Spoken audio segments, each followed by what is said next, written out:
Hello.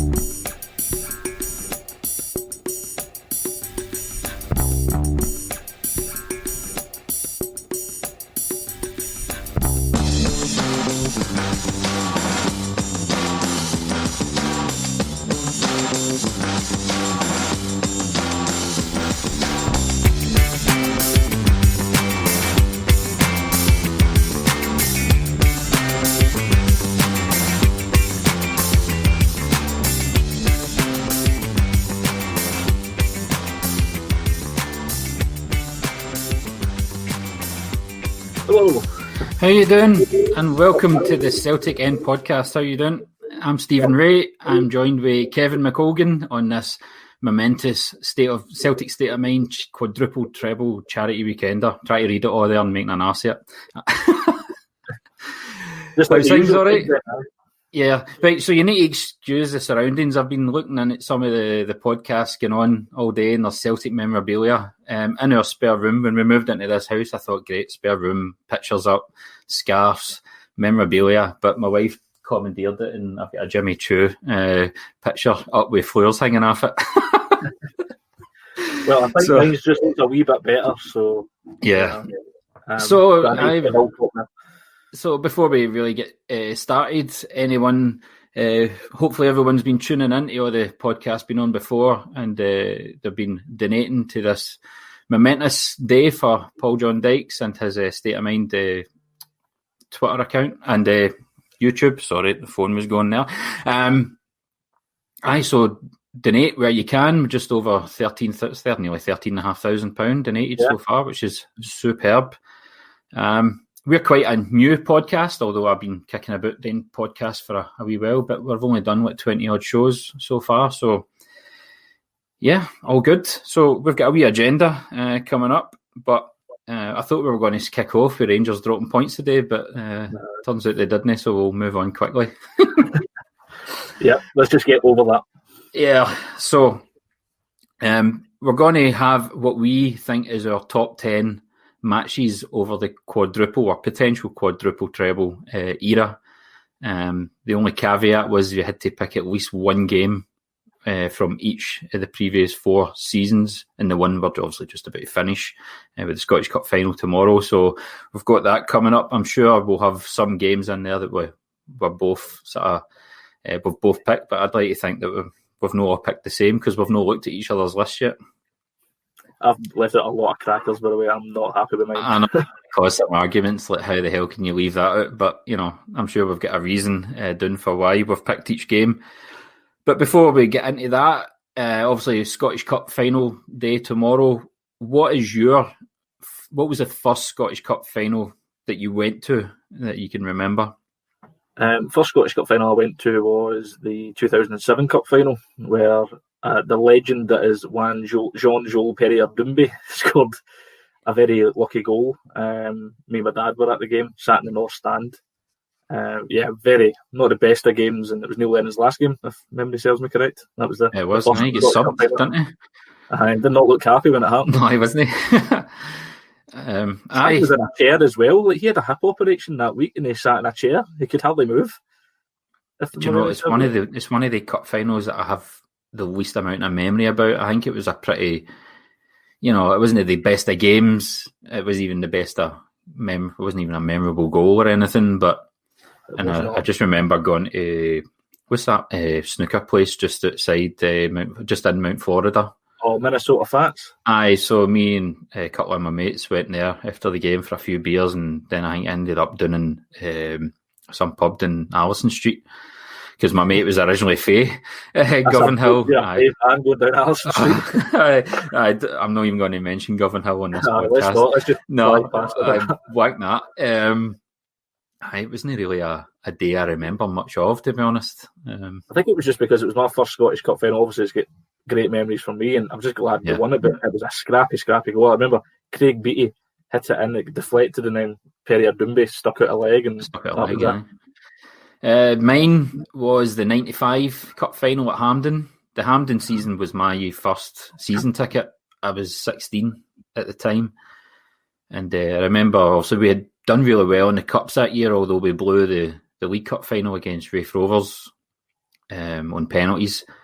But we had quite an easy-ish sort of run to the cup final that year, and then we get Hibs in the semis. We drew 0-0 in the first game. Andy Walker missed a penalty in the last 10 minutes, and I think Darren Jackson had a brilliant chance to win it for Hibs and blew it. And then in the replay, we absolutely destroyed them 3-1, and it was probably Willie Faulkner, cult hero, probably his best ever match in a Celtic strip. He was outstanding on that night. And then obviously the Airdrie game, and I remember going to my uncle's. I stayed in Cornwall Road in Pollock at the time. And my uncle stayed in the other place, Crescent, I think it was, just round the corner. Mm-hmm. And he'd say to me, what do you want to drink? I'll buy you some beer, because I was quite baby-faced and I couldn't get alcohol out of the office. And I bought a Mad Dog, and he bought a few cans. He bought a bottle of Eldorado. Old school stuff. And we remember got to the game. I remember sitting outside Hampden Park about 15-20 minutes before kickoff, and we were actually drinking cans of Tennent's. And I'm 16. I couldn't handle my drink. I was blazing getting into the game. But this was about a year before the no drinking in the streets kind of rule came in Glasgow. Right. Mm-hmm. And the Police never really batted an eyelid right at the game. I remember the goal, because we were right. I think we were fourth row for the back when Van Hooijdonk headers it in, and I just remember it being.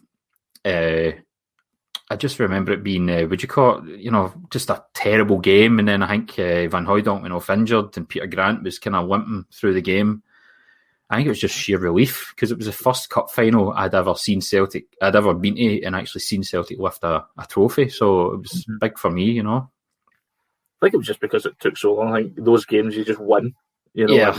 Thank God we did, because God knows where we would have been if we hadn't won that. But what I remember was just the celebrations went on forever on the park. I mean, because we had like 3/4, maybe even 4/5 of the stadium, and the team went all the way around, and it was just sheer relief. And then after the game, we got on a bus, and there was these guys, they did crate of Boddingtons, and they were sharing that amongst us. And then I get home, I was totally blazing. I bought a bottle of Pulse, a pound a bottle of cider, had a bottle of that, and then my mate had one for himself, and I took some of that, and I don't remember it, and apparently I get carried home at 7:00. Well, and at least you saw the game. But the worst thing about it is that I'd actually agreed to do paintball with my work the next day, and I had the almightiest of hangovers. I mean, I was 16 coming up for 17. I wasn't really much of a drinker in my youth, and I suffered for days on that one. So great memories, Scottish Cups. So I just want to say before we move on, I tuned in. Good to see Mark and Baugh back in the podcasting game from the Ball Boys. They've come out of retirement that many times. They're a bit like Kiss, aren't they? It's certainly interesting what I listened to the last 15 minutes. They talk about everything but football. It's just like two guys in the pub who are absolutely blazing, and they were probably two sober people there. I know.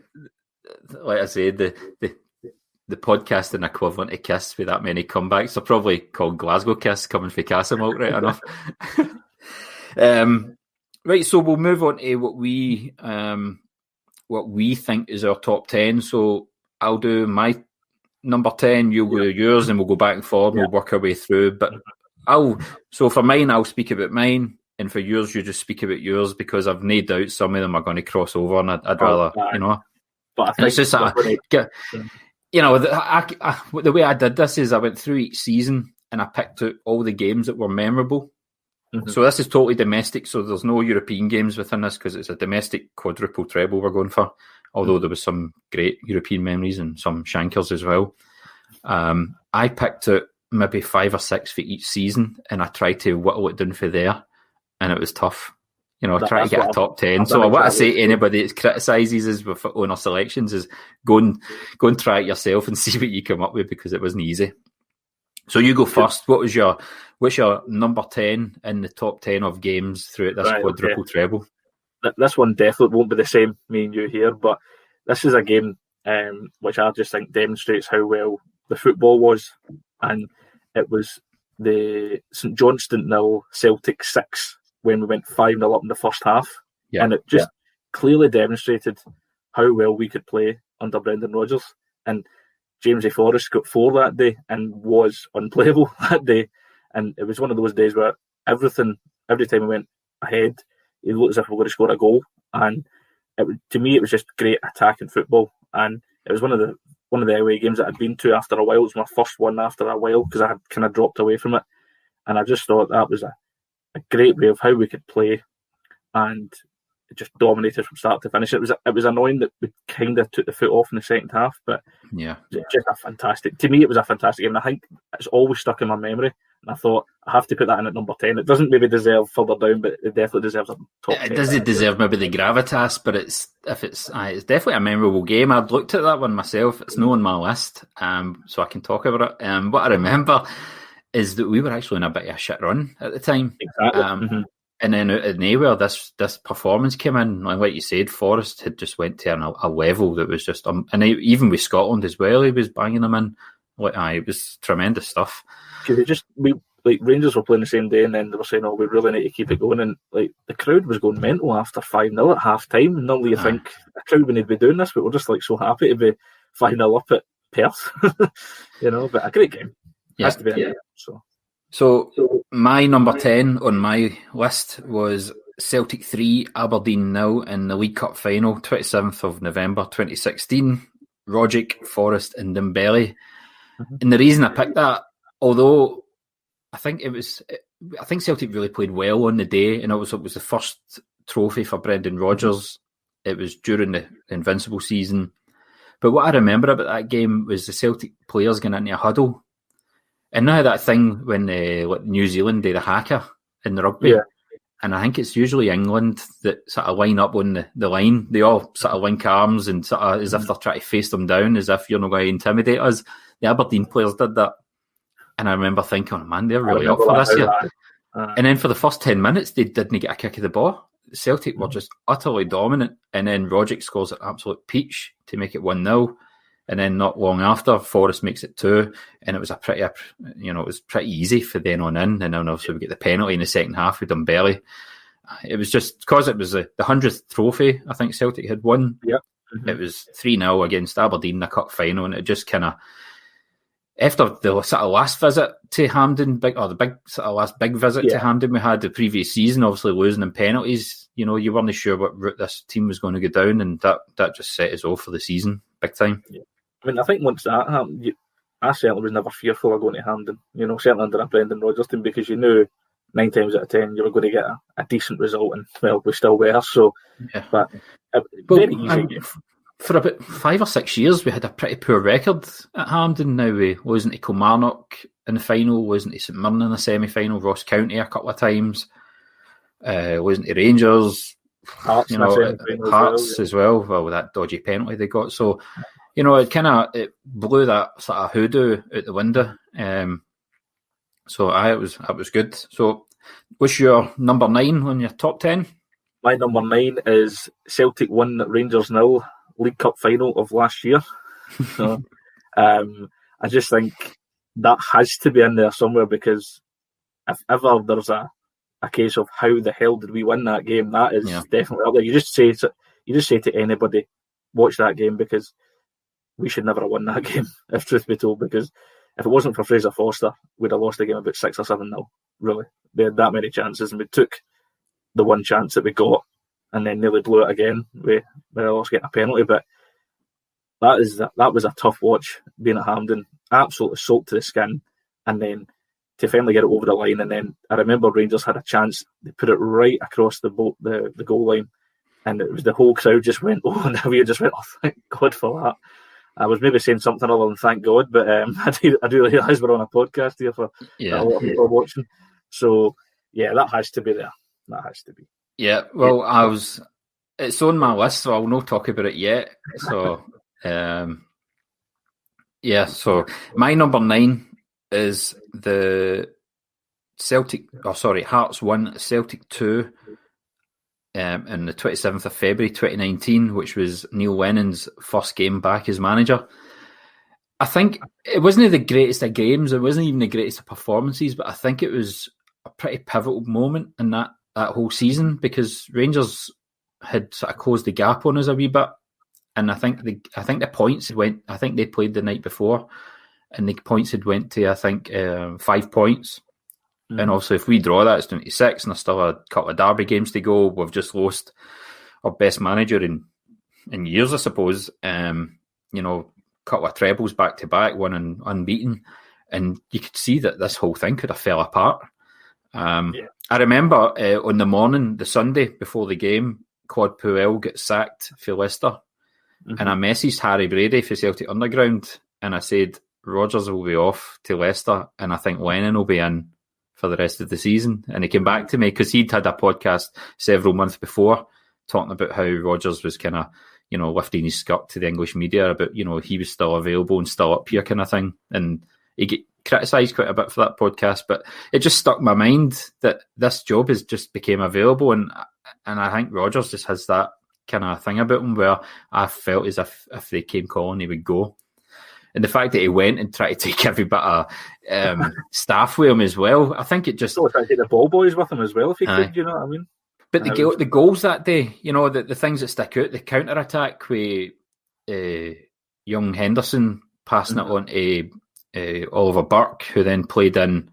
it was probably the best piece of play he'd done his whole time at Celtic, where he slipped in James Forrest to just tap it home. It was a brilliant goal, and then obviously Hearts make it one each, and we're getting into injury time, and Scott Brown sort of just lofts one in to, Edward's free 6-7 yards out.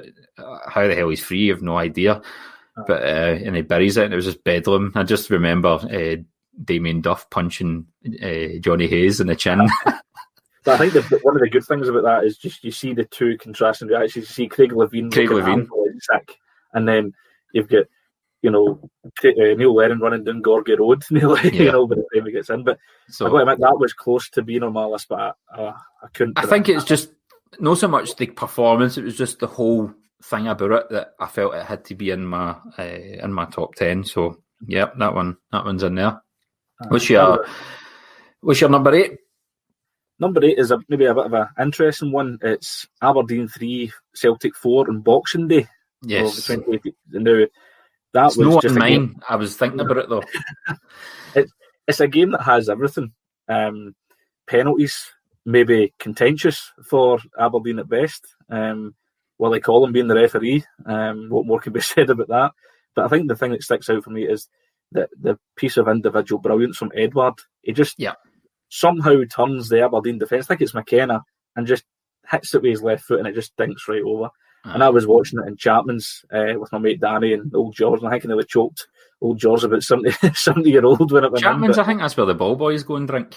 That's a great pub, great Celtic pub, But that had to be in there because that was a game I think Hibs drew one each way, Rangers at Ibrox as well, and I think it just had everything because we went ahead and then we equalised and then went ahead again. And Scott Sinclair got a hat-trick and he wasn't really playing great, but that's what Sinclair gave you. He was in the right place at the right time, and that for me deserves to be there because it's a game against Aberdeen that has everything for me.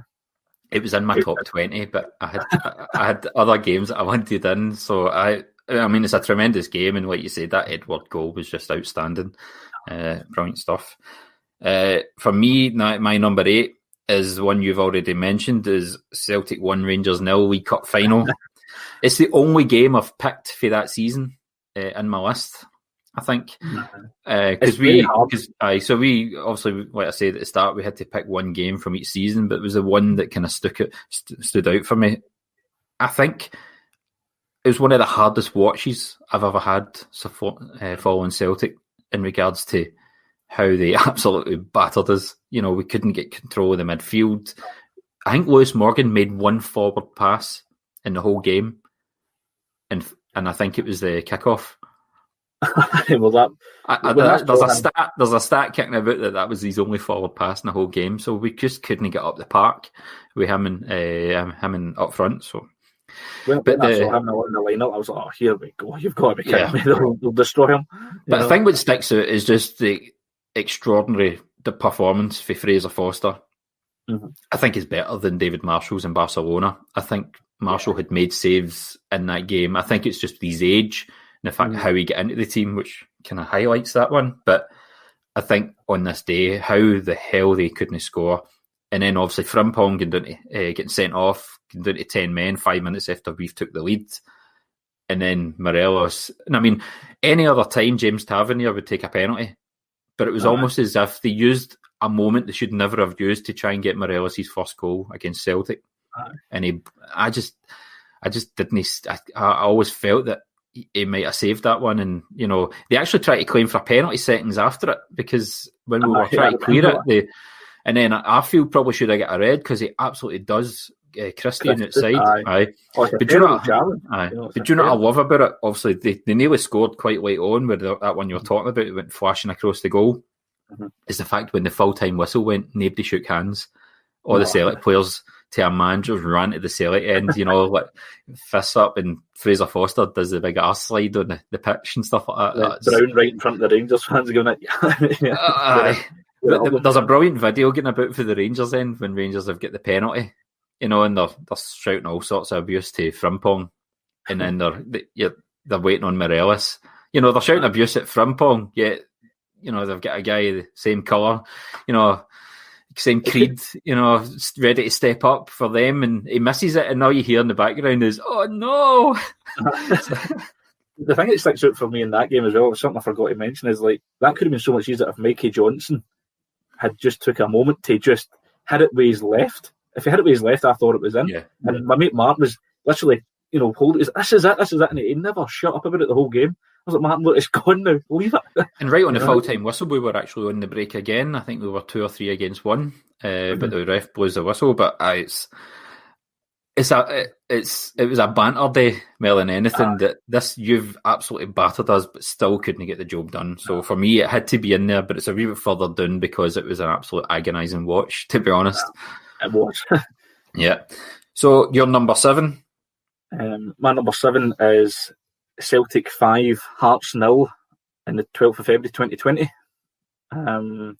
This was a midweek card, and I thought we played absolutely fantastic that night, and it was also the kind of turning point of whereby we could not be, we could have been caught, but we were in the ascendancy after what had happened on the 29th of December, and Eamon Brophy scoring the winner for Kilmarnock. And there's a guy in front of me at Parkhead, and my dad would verify this, he's watching this now. There's a guy in front of me. He's quite a big gentleman, but I've never seen the guy move so quickly and jump up when Eamon Brophy scored. He was jumping up and down like a dancer, And that just reverberated around the whole ground. And they don't like a trip to Kilmarnock just after New Year, do they? No, well, I was kind of hoping that was going to be another thing to happen today, but unfortunately they kind of got the better of us, but the better of Motherwell, I should say. But hey ho, but no, thought we played great. Some great quality attacking goals, and Julian got a cracking header. Christie, McGregor, and even Greg Taylor had a good game that night. And it's not often I can say that. But I don't say that. There's a few Greg Taylor fanboys out there. So. Well, they can say what they want, but that's the magnificent 7 on my list. Yeah. Well, 7 for me is probably a wee bit further down the list than most people maybe have theirs, but I've got Celtic 5, Rangers 1 on the 10th of September 2016. The reason I have that game in there was there was a big hullabaloo about Rangers. They came. That was their first season in the Premiership. They had the big tifo going for 55 and stuff like that. Joey Barton was here to sort Scott Brown out. And I think the whole showdown with Brown and Barton, where he's kind of walking away with he's shaking hands with his head down and stuff like that. But what I remember a few days earlier, myself and Harry Brady for Celtic Underground get invited onto BBC Radio Scotland for a Sports Sounds special on Thursday night. And Kenny McIntyre had said to me, we're going to have 2 Rangers guys, 2 Celtic guys, a couple of ex-players, a couple of journalists. We're going to give us the big build-up. It's the match of the season, da-da-da. And I remember Peter Lovenkrands was giving it how much Rangers were in the ascendancy, and Mark Warburton's the next Guardiola and stuff like that. And I turned around and I said to him, this is your biggest game in years, and it's not even our biggest game this week, because we had Barcelona a few days later in the Champions League. Less said about that, the better. Aye, but obviously, that wasn't the best of games. But the whole media gave it a big build-up, and obviously Dembele scores about 20 minutes in, and then he scores no long after to make it 2-0. and then they score right on half time. So, the game's still in the balance, although Celtic had played really well in the first half. In the second half, this is the chance that they had that they still go on about to this day, where Barry Mackay sort of flashed it across the face of goal at the back post and missed. And then a few minutes later, Sinclair makes it 3. Dembele gets his hat-trick, and then Stuart Armstrong rounds it off with a tremendous fifth. And it was a beautiful sunny day. We put them in their place, and it just sort of set the tone for the full season, really, for us, I thought. So that's my reason for having it in the top 10. Well, that's definitely on my list. It's a bit further down, but yeah, I think if anybody was to say it, it'd be on the list, because that was if you were the first big test for Rodgers, and how would he deal with a Rangers side that were in the ascendancy and going for 55, and they were loving it. But yeah, what an atmosphere! Great sunny day. But what I remember about the game, like the spectacle, obviously there was a big thing about it on Sky and all that sort of stuff. But obviously the Green Brigade section, or the North Curve, had the green, white and gold, or the green, white and orange, sorry, and the flag, the flag of war. And the Rangers end was just decked in sort of red, white and blue flags. So as a spectacle, it was everything you'd want for a derby. The atmosphere was amazing, and then obviously we absolutely trounced them. So tremendous stuff. Fantastic. So what's your number 6?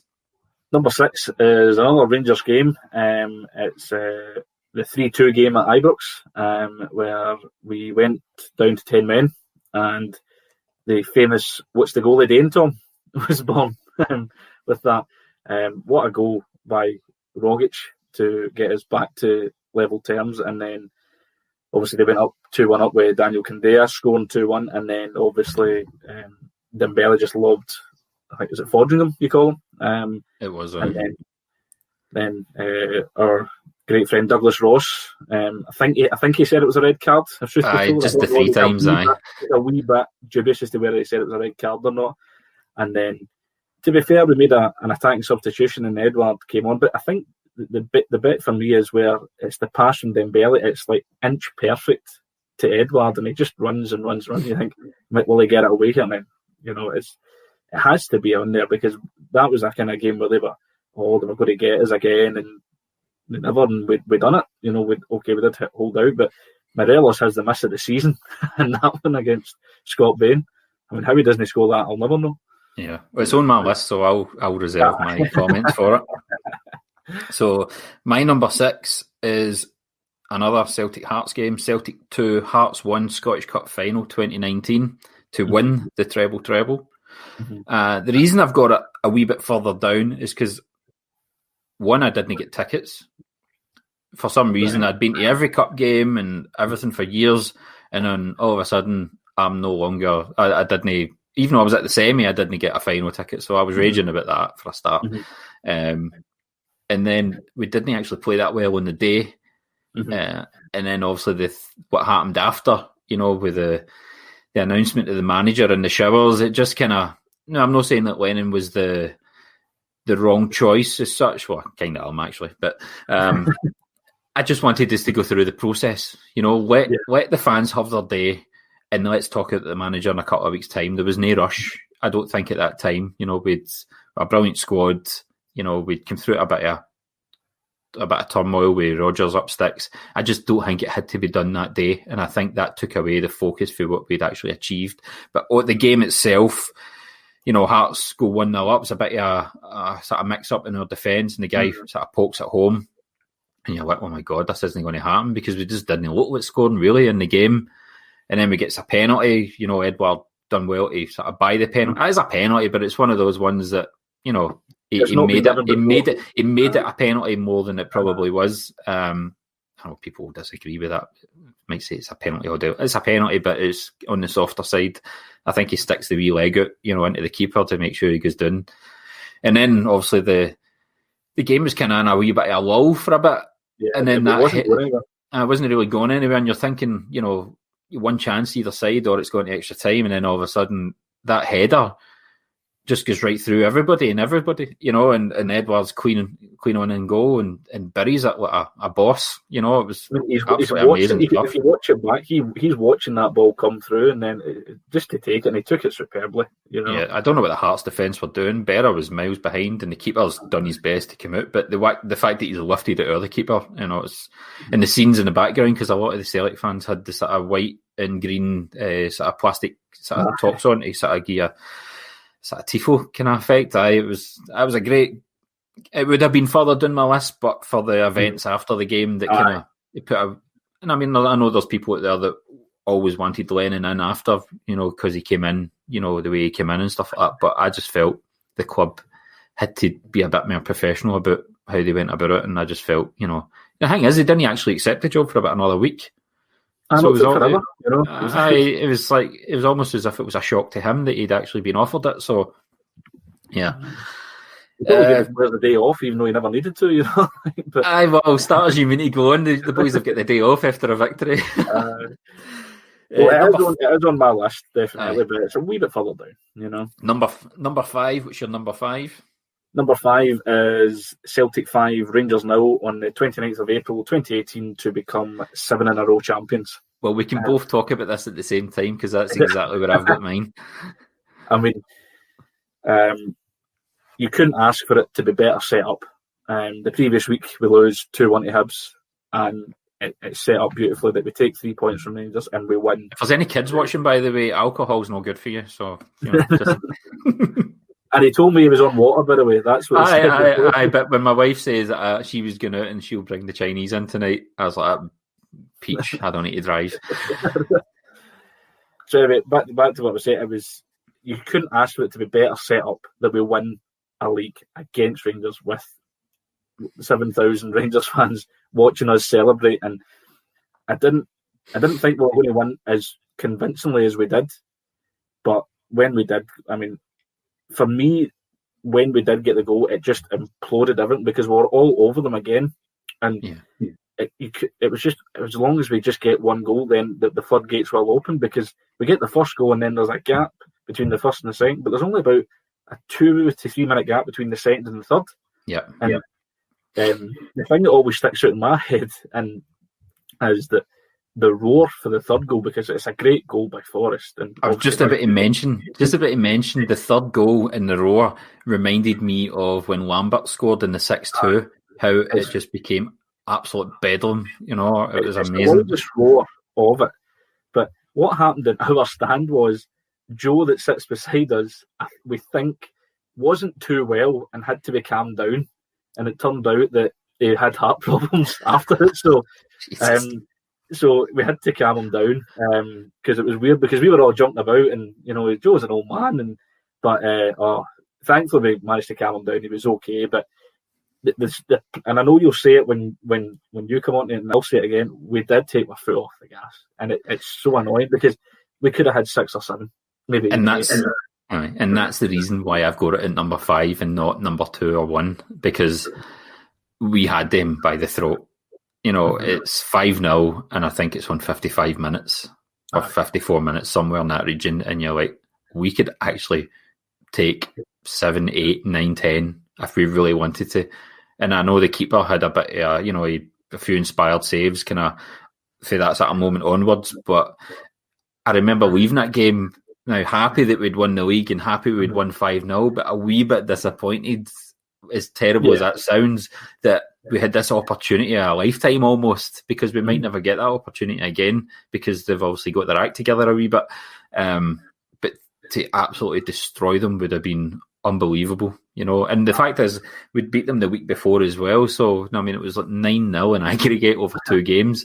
But that's a good game as well. That 4-0. But I mean, the thing is, as well, it's sort of like when you come out of Hampden and Neil Lennon's announced the permanent manager. It's like, yeah, we won, but shit. It could have been. It could have been better, but we're not here to. It's like down here. We're not here to bash the manager. We've done that for weeks on end, so we've got to sort of try and stay in the positive side of all this. So, like you, number 5, I've got that 5-0 game. Eddie scored twice. Eddie was outstanding that day, and I remember there was a big thing on Twitter about who should start. Should it be Lee Griffiths or Eddie? And I was Eddie all day long, because I just felt as he had a bit more quality about him. And it was I mean, that second I think goal, the second goal was incredible. I think, just running at them, sort of bobbing, weaving, and then sort of sticks it away with his right and at the bottom corner. But Forrest as well, his goals just take away the carnage and the crowd and stuff like that. Just the quality of his goal was just unbelievable. Mickey out of Halliday and Jason Cummins, who said, he was going to do stuff. Well, God, I could take this Mickey out of Halliday and I'm shite.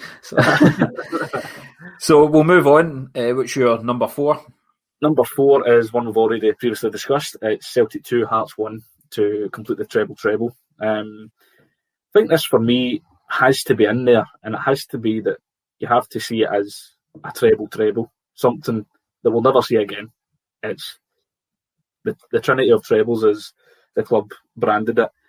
Just a fantastic display by the Green Brigade to wear the I think I was wearing a green one, I think, and to make it look with 5 and 9 and treble. It was very, very well placed, but the game itself, as you say, was absolutely terrible. We didn't play great. I mean, I don't remember us really having a chance in the first half, if truth be told. I think like Mikey Johnson maybe had a couple of runs, but nothing major. And then it seemed to be the goal sparked us into life a little bit, because we did get quite a quick response. And Slamal nearly did get to it, the penalty, when he got a hand onto it. And you could actually hear it. We could see him going, showing his frustration. But it's just relief to actually get it. I was more nervous. It's kind of Barkas against Goldson on it. It's that kind of under his hands a wee bit, and probably could have done a bit better. But maybe it's kind of like that. But I mean, just back to it, it's more that it's a great achievement, and I was more nervous for that game than I was the invincible treble game, the one you said you were a bag of nerves like in the previous. I was more nervous for that, because I thought under Rodgers I was never nervous, but under Lennon it's just a bit more like, because of the hullabaloo and the climax and what could have happened. Well, my number 4 is Rangers 2, Celtic 3. So you've had that a wee bit further up. Yeah. And I think the reason I've got that in there is just, I think Rangers were 6 points behind us, and there was still a bit of the season to go. And they'd had a wee bit of momentum under Murray. And I remember an interview with Windass, I think it was Josh Windass, who scored for Rangers the first. He'd said that they went into that game thinking if they could win, that they thought they were on, with a good chance of winning the league. And obviously, we went 1-0 down, we weren't playing well, like you said, and then Tom Rogic not only scores a peach, but manages to do the Rangers defender, what's his name? Bates. He does his ankle at the same time, so he kills 2 birds with 1 stone. And then obviously they, take the lead again. We're a bit of shambles at the back with Candace. And then what's funny about the goal, not only what's the goalie day in comments, but the roar when Brown plays the ball up the field, the camera's at a kind of low angle, and somebody does Brown in the tackle, it's Candace. And you hear this big roar for the crowd as if, yes. And then the next thing you see is it's just bouncing and Dembele's lifting it over the keeper, and you're like, wow, that was amazing, right on half time, because we needed that right on half time. And then, like you said, Simunovic gets sent off, and you're like, oh my God, man, just try and get out here with a draw. And then the breakaway for the goal, the 1 touches and the 1-2s and stuff with Ncham and the McGregor and Dembele. And then Edward, that's where Edward really came to life with Celtic. That's where he kind of announced. That's where he announced himself to the stage, and buries it right in the top corner. It's absolutely tremendous stuff. And that was probably the game that spoiled the crowd, spoiled the atmosphere for me, because after that, then it was down to 700 people, and it's taken it away from me quite a bit, because it's not the same. Yeah, it should be back to normal, but. The crowd that day was a full sort of stand behind the goal. It's just better, but I think I remember just the Morelos miss, just laughing my head off for about 10 minutes solid, because it's weird, because like it's the reaction of Graham Murray going, "Oh no, how did they miss it?" But I think what the difference showed you in the coaches that day was when we went down to 10, Rodgers shouted Brown out, and he was giving it sort of instructions on who's to play where, and then it cut across to Murray, and he's giving it, come on, and that was the difference between the quality and the coaching, and And I remember some comments being made about that on Twitter. Right, I'm just conscious of time. I want to be able to get through this. So, number 3, what's your number 3? Number 3 is one we've already previously discussed. Celtic 5, Rangers 1 on the 10th of September 2016. And pretty much you've covered what I've said with regards to it. It's the first big test for this new Celtic team under Rodgers. It always will be. Great goals, but I think the fact that sticks out for me is the Brown-Barton battle. And then I think it's when Dembele, who sends Senderos into the Rangers fans there when he turns it inside out of him and makes it 2-0, and Brown's just running past Barton, and obviously he said he was just checking to make sure he was all right. It's just a great kind of, let's see how good you really are. And then the best goal for me is Dembele's third. He just, it's chest, the way he takes it down. And that, to me, that was the best goal because it was just... Plus it threw up the best picture with was it the Armstrong one with the Barton picking the ball out and amongst all the beach boys? That's saved somewhere on my phone for future use. But for me, it's got to be in there. So my number 3 is Celtic 2, Motherwell 0, Scottish Cup final, 20th of May 2018. McGregor and Ncham. Reasons I picked that is not necessarily the game, although I think McGregor scores what I would say is the best modern day goal in Scottish Cup final history. The way he takes it on a half volley and with the wrong foot and pings it in the top corner, and then obviously Ncham, good goal from outside the box. It was a bit of a procession as a game. We knew pretty, unlike the year before where it went to the death. I think this game we knew it was pretty much wrapped up. It was a beautiful sunny day, but I think what stands out for me is the events at Celtic Park afterwards. With the celebrations of that beer man, honestly. The celebrations after, I'd never seen anything like it with Celtic, and it was just unbelievable. I've got loads of videos and stuff in my boat. We were right there as the Celtic bus arrived. We were just a couple of yards beyond the sort of poles that come up on the Celtic Way, and the players were all coming up, and there's the ticker tape. You can see further down the boys on top of the postman and stuff like that. It was just bedlam. And as the ticker tape's going up, there's a guy playing You'll Never Walk Alone on the sort of acoustic guitar and stuff like that in the background. It was just a momentous day all round, a brilliant performance, a double treble, it'd never been done before, unlike, what we're ready to go for tomorrow, but amazing stuff, and that's why it makes my top 3. So, well, it's not on my list, I'm afraid. But it's more for the fact that it was a procession. It didn't feel like a cup final. I know it was, but it was just like, well, we got the 2 goals, and they didn't look... Motherwell gave us quite a lot of respect that day, and they never really caused us any hassle. So that it just can't be in there, and people will disagree. But, Right, so I want us to try and crack on before we've only got maybe 12 minutes left. So number 2, what's your number 2? My number 2 is Celtic 2, Hearts 0 on the last game of the league season in the Rodgers Invincible. So it's got to be in there because that was an unbeaten league campaign, and that game I was particularly nervous about. I just thought Hearts could maybe disrupt it, and then it would just take the shine off of what it could have been. And we obviously 0-0 at half time. But 2 great goals, a crank header by Griffiths, and then Armstrong, who came into his own in that season and one of the best players of that season, with a great left foot finish. And the display as well is just something that's the fantastic. Display that's better than the Barcelona one for me. The display was outstanding. It was amazing, to be fair. It's not on my list, by the way. But I thought about it, but I think it was because it was part of something bigger. That's why I didn't put it in my list. And I don't think it was the greatest of games, and I don't think we played that well in the game, but we were done enough to get over the line. But the tifo before was just unbelievable. So it has to be there. Well, my number 2 is Rangers 1, Celtic 5 on the 29th of April 2017. And the reason I've got it at number 2 is, for me, it is the most complete performance I've ever seen Celtic play. Probably in any game. We annihilated Rangers that day, and it could have been anything.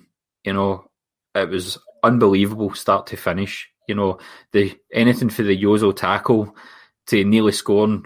Do you know the only thing missing for that game is we didn't actually score for that on the back of that tackle. We hit the bar and then Sinclair put it past the post when he should have buried it. If that would have been the ultimate goal if we put that away. But I just think start to finish, Celtic were awesome that day, and I think we would have. I mean, it's easy to say, but I felt as if we could have beat anybody that day. It was unbelievable, and the Lustig finish at the end to make it 5-1 really topped it off. I think the thing about Lustig's celebration, he doesn't know what to do. It's like any other Celtic fan. Like, what do I do? Do I take my top off? Do I put it down? Do I run? Like, he was a bit all over the place. But that's just technical. There was a funny thing about when Rangers scored. They actually played goal music to make it 4-1. Kenny Miller scored, but I just think performance-wise, it's up there with anything I've ever seen Celtic do. It was incredible. You know, we nearly scored in the first minute. We got a penalty after 5 minutes. Sinclair buries it.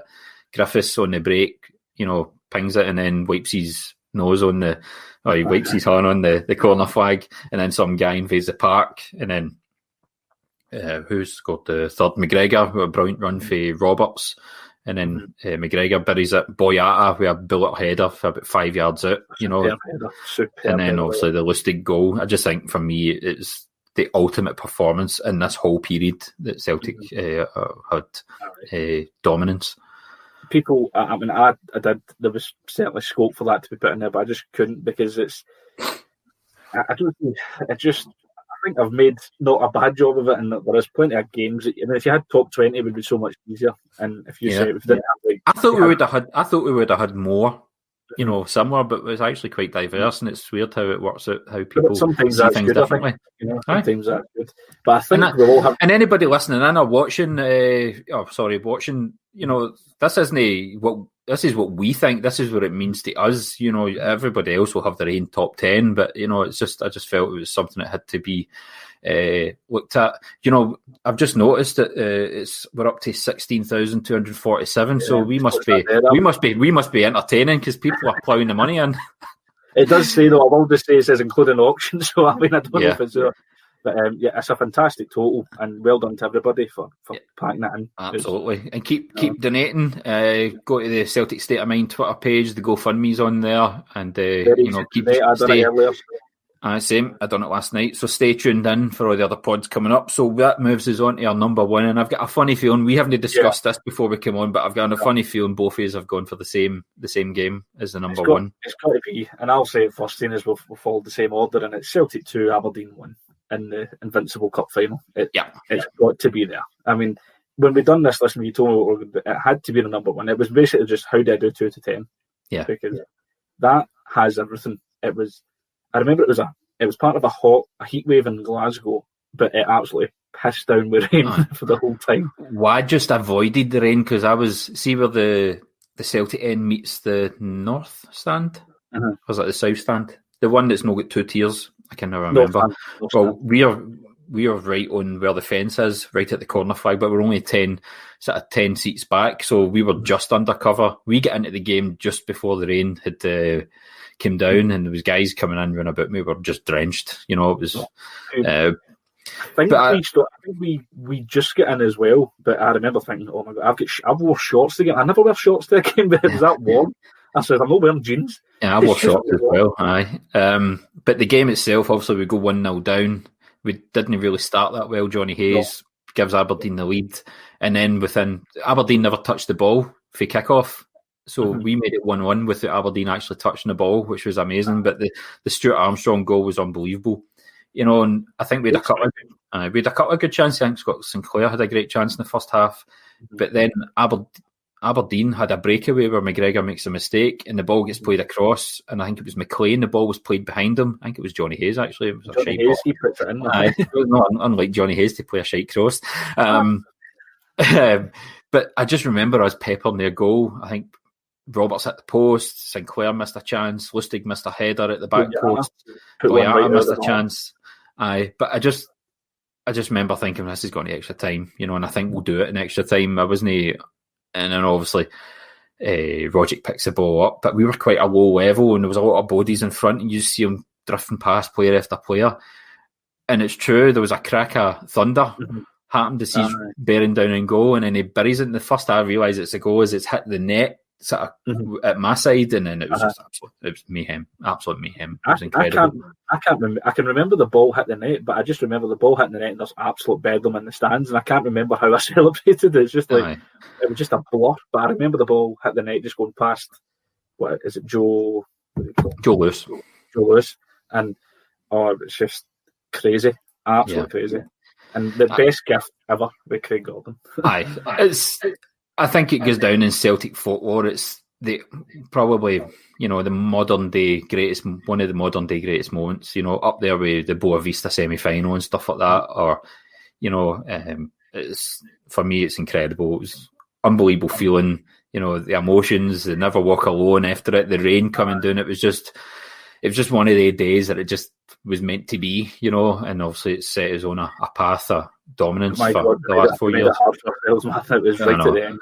It's a great but individual goal by Rogic, and he came on as a sub for Tierney that day. Well, Tierney got his jaw broke pretty much, didn't he? And then he comes back to you see him, there's pictures or video footage of him running as Aberdeen fans are leaving, to get back into the stadium. It's still in his kit.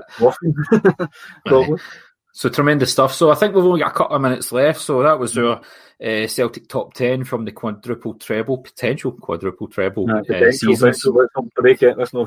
Lots of people might not agree with the selections, but I'd like to think there's at least half of what we've picked other people would have picked as well. So on to tomorrow, which are bore everybody with lineups and stuff like that. Excuse me. Honestly, I should have stuck to water. That beer's dead fizz. I finished right before we came on. What's your prediction score-wise for the game? I think it is. I think people are kind of playing it down. Like I know we're on a wee bit of a high now. The indicator's on. Yeah, the indicator's on. We've spoken about turning the corner, aye. And hopefully tomorrow there might be more signs that we've turned a corner. But I think it will still be a tight game. Hearts will be very much up for it when you get people like Naismith and Halliday who have been there and done that with a certain other team. To sort of prove Celtic wrong, they will wrong. And Craig Gordon as well. And they'll want to.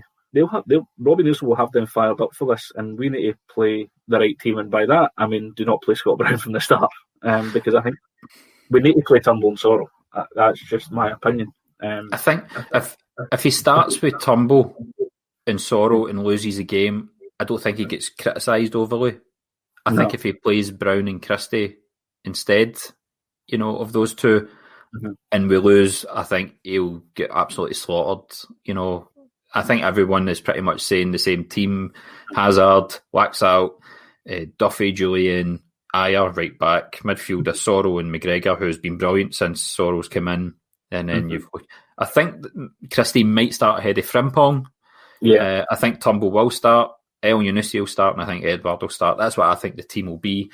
I'm pretty much the same because everybody's saying the same, and you've got to go with Eddie. And, there's a lot being said about Eddie today, but let's hope he maybe gets a goal and that maybe gives him that wee bit of confidence. What I fancy is for a 3-0 victory. That's what I'm going to go for. Well, I'm going to go for history repeating itself in 2-1. That's what I'm going for. Right, so we're just about out of time. I think we've maybe got a minute and a half or 2 minutes. So you can catch us most Tuesdays. We try and get out on a Tuesday night unless there's a game. Our podcast, the Celtic End podcast, my Twitter account or the main Twitter account is the Celtic End Pod. What's your Twitter account, Kev? My Twitter account is at WeKev1888. So are you really that wee? What, are you 5'5" or something? I'm maybe 5 foot. Is there a big Kev in your family? No, it's just like my dad has always called me Wee Man, or like when I was at school it was Wee Man, or like when I was playing football it was Wee Man. So I'll just go with Wee Kev 1888. But I think I'm a respectful 5'7" now, so I need to change it to Medium Kev. I've just noticed you've done the right thing. You've got kind of dimmed lighting in your bedroom. I've got a lamp right above me. It's shining on my big dome. So no slagging the forehead, by the way. I know I'm saying nothing. I've not noticed that at all, I think I'm doing all right for a 42-year-old. So does my beard look okay? Do you know, before we came on, I couldn't get logged in and I was starting to panic. I thought I'm going to have to do this on my phone. It was an absolute nightmare because my Mac didn't support the Firefox or Chrome. I had to download it, so Paul gave me literally 15 minutes to sort my shit out. So thanks for that. But I just want to say, to everybody who's tuned in to us and all the podcasts that I've been on before, thanks for tuning in. I've no bother getting into the comments because it just puts you off, and there's probably people not supporting Celtic in there again is abuse. I don't care. I just keep. If you can donate anything, £1, £5, £10, or whatever you can, just go onto the ACSOM Twitter page or click on the GoFundMe and stick your details in, throw in a few quid and help support these charities that you can see coming across the bottom there. Yeah. And I just want to say thanks to Paul John for inviting us on. Thank you, my friend. It was really good. And it's been weird because we don't normally do with the cameras on. That's the first time I've seen your face. So I was more nervous for this because I didn't know how I would look doing this. But good. Enjoyed it. No, whatever. So I'm just waiting for us to get kicked off, and then we'll be on our way, and we'll tune into. I'm looking forward to hearing the four Tims in a pod later on. That is the best one. They're always good for a laugh. Also, I'm interested to hear Celtic Da as well. That'll be good. Yeah, they get the early shift tomorrow morning. They're on at 9 o'clock. So I think Patchy was a wee more happy that he gets 4 hours drinking time after it. So he'll be happy. That's true. I messaged them. At least we can get on it early. So fair dues to them. So we're just waiting to be. Yeah, I'd say everybody keep donating and keep pledging money. It really does go a long way. So we're really proud of what we've earned so far, and hopefully we can hit the target.